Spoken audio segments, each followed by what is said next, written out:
सुप्रभात बच्चों, कैसे हैं आप सब। आशा करती हूँ ईश्वर की असीम अनुकंपा से आप सभी अपने घरों में स्वस्थ व सुरक्षित होंगे और बच्चों साथ साथ अपनी पढ़ाई को भी कर रहे होंगे। बच्चों, आज हम हिंदी साहित्य के पाठ 7 भारतीयों के अथक परिश्रम, धैर्य और आस्था का प्रतीक ट्रिनिडाड का नामक पाठ का अध्ययन करेंगे। ये पाठ कक्षा 8 के छात्रों के लिए है। बच्चों, इस पाठ की लेखिका कमल कुमार जी हैं। प्रस्तुत पाठ यात्रा वृत्तांत में लिखा गया है। लेखिका ने ट्रिनिडाड में आयोजित विश्व हिंदी सम्मेलन में भाग लेने का वर्णन किया है। पाठ में ट्रिनिडाड में रहने वाले भारतीय मूल के लोगों के परिश्रम, धैर्य और आस्था को नमन करते हुए उन्होंने उनके जीवन व इतिहास का वर्णन किया है। इस पाठ में ब्रिटिश शासन के दौरान पूर्वीय क्षेत्रों के भारतीयों को बंधुआ मजदूर बनाकर विश्व के दूर दराज द्वीपों व देशों में ले जाकर उनके शोषण का वर्णन किया गया है। बच्चों, पाठ में लेखिका ने भारतीयों के मन में अपनी संस्कृति, धर्म, उत्सव व परंपराओं को जीवित रखने का वर्णन किया है कि किस प्रकार उनके शोषण होने के बावजूद भी वो अपने देश की सभ्यता व संस्कृति को दूसरे स्थान पर जीवित रखे हुए हैं। तो आइए बच्चों, अब हम पढ़ते हैं पाठ 7 भारतीयों के अथक परिश्रम, धैर्य और आस्था का प्रतीक ट्रिनिडाड। 2 दिन न्यूयॉर्क में रुककर हम ट्रिनिडाड पहुंचे थे। विश्व हिंदी सम्मेलन का उद्घाटन समारोह शाम को आयोजित था। सबके रहने की व्यवस्था अलग अलग स्थानों पर की गई थी।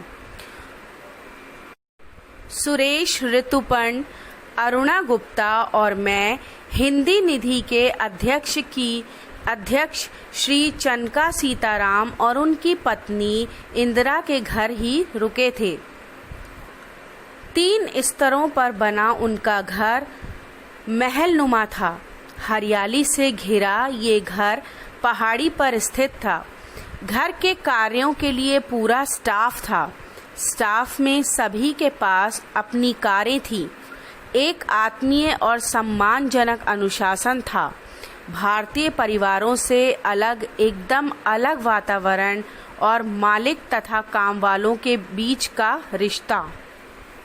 बच्चों, इस कहानी के भाग में लेखिका ने बताया है कि वो न्यूयॉर्क में 2 दिन रुकी थी और फिर ट्रिनिडाड पहुंची, जहां पे उन्हें विश्व हिंदी सम्मेलन में भाग लेना था। वहां पे वो एक भारतीय परिवार में ही रुकी, जहां का वातावरण बहुत ही अलग किस्म का था।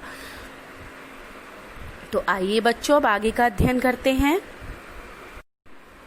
सम्मेलन वेस्ट इंडीज के एक विश्वविद्यालय की लॉ फैकल्टी में आयोजित किया गया था। मैंने अपना पर्चा पढ़ा था। भाषा हमारी अस्मिता की पहचान है। उस सत्र के अध्यक्ष डॉक्टर केदारनाथ सिंह थे। पर्चे के बाद संवाद का सिलसिला चला। शायद भाषा ही ट्रिनिडाड की दुखती रग है। वे अपनी भाषा को नहीं बचा सके।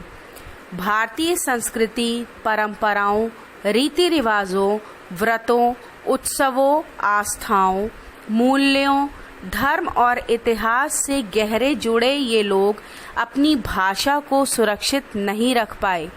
वहाँ पर 31% भारतीय हैं। कुछ परिवारों में थोड़ी बहुत हिंदी बोली समझी जाती है।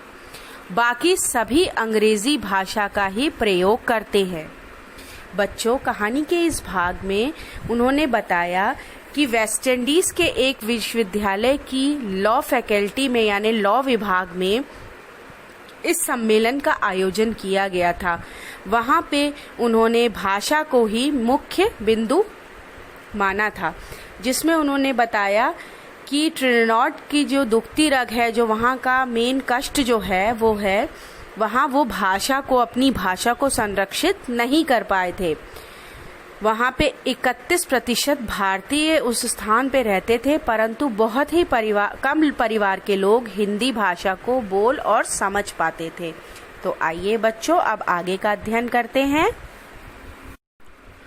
यूं तो वहाँ के निवासियों में अफ्रीकी और भारतीय मुख्य हैं, परंतु चीनी, लेबनीज, यूरोपियन और अमेरिडन भी ट्रिनिडाड के वासी हैं, जो एक इंद्रधनुष सा बनाते हैं। शुरू में सत्ता में फ्रेंच, डच और ब्रिटिश थे, उनकी सत्ता और वे अब नहीं हैं।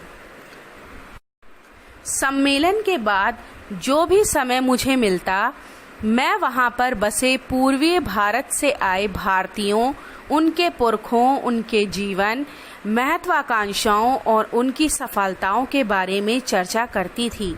एक भारतीय परिवार जिसकी चौथी पीढ़ी ट्रिनिडाड में रह रही थी, के घर में सत्यनारायण की कथा थी।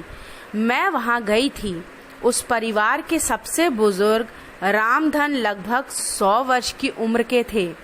प्रवीणा घर की बहू थी, जो किसी शॉपिंग सेंटर में मैनेजर थी।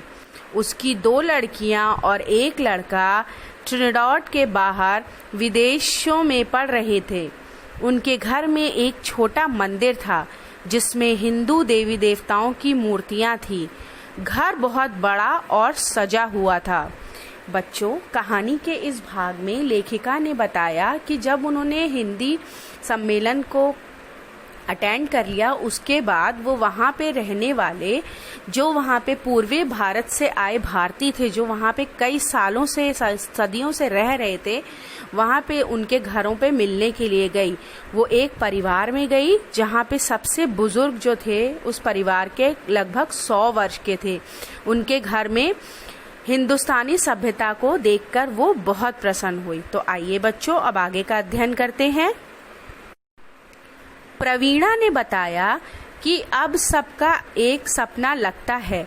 हमारे परिवार से कुछ लोग सन 1917 में आए थे, लेकिन सन 1845 और सन 1917 में लगभग 1.5 लाख भारतीय अपने गांव और कस्बे छोड़कर एक अच्छे सुखी जीवन का सपना लेकर पानी के जहाज पर सवार हुए थे।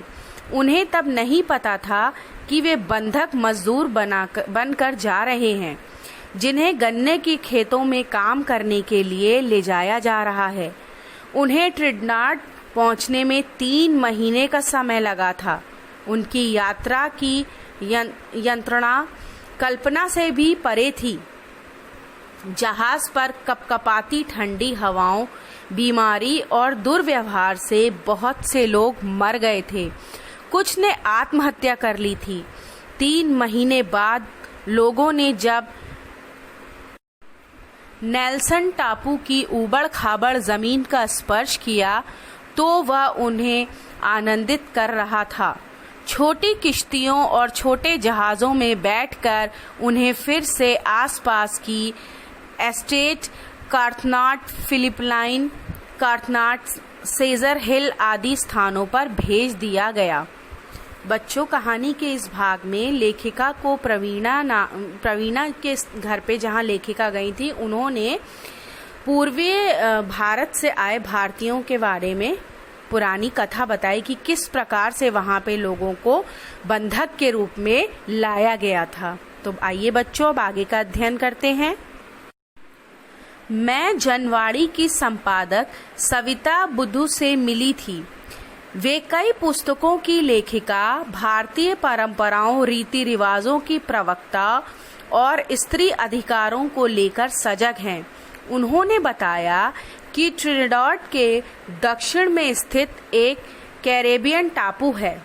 भौगोलिक दृष्टि से इसे अमेरिका का विस्तार भी कहा जा सकता है।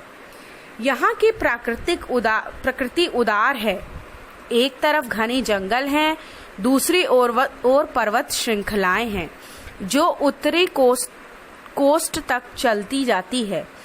केंद्र में भूमि समतल है। इसकी राजधानी पोर्ट ऑफ स्पेन है, जहां उन्हें लाया गया था। वह जगह सुनसान निर्जन सी थी। मीलों तक कुछ नहीं था। खेतों के पास ही बैरक नुमासी जगह थी जो हमारे रहने की जगह थी। परिवारों को इकट्ठे रहने की अनुमति थी। बाहर खुले में खाना पकाया जाता था, खुले तालाब से पानी लिया जाता था। वास्तव में ये जगह मनुष्यों के रहने लायक नहीं थी। लोग मलेरिया, हैजा, पेट की बीमारियों से मर रहे थे। 7 घंटे की कड़ी मजदूरी के बाद 13 से 25 सेंट मिलते थे। औरतों को पुरुषों से अधिक मजदूरी मिलती थी। बच्चों, कहानी के इस भाग में जब लेखिका जनवाणी की संपादक सविता बुद्धू से मिली तो उन्होंने बताया कि वो बहुत ही पुस्तकों की लेखिका थी। उन्होंने भारतीय परंपराओं और रीति रिवाजों पर और स्त्री के अधिकारों पर बहुत सी पुस्तकों का वर्णन किया है। यहाँ पे लेखिका को उन्होंने बताया कि जो ट्रिनिडाद जो प्रदेश है, जो स्थान है, वहाँ की जो भौगोलिक दृष्टि से वो बहुत प्रकृति का बहुत सुंदर केंद्र है। एक तरफ घने जंगल हैं तो दूसरी तरफ पर्वत श्रृंखलाएं हैं। वहाँ पे उन्होंने बताया कि किस प्रकार से भारत से लाए गए बंधुआ लोगों को वहाँ पे रहने के लिए ऊबड़ खाबड़ स्थान दिया गया था, जहाँ पे वो खुले में ही रहते थे, खाना पकाते थे और तालाबों से ही पानी पीते थे, जिसके कारण वो बहुत सी बीमारियों से ग्रसित हो गए थे। और 13 से और कई घंटों की मजदूरी करने के बाद उन्हें 13 से 25 सेंट मिलते थे। तो आशा करती हूँ बच्चों, जितना मैंने आपको पढ़ाया है वो आपको समझ में आ गया होगा। अब इसी पाठ का आगे का अध्ययन हम भाग 2 में करेंगे। धन्यवाद।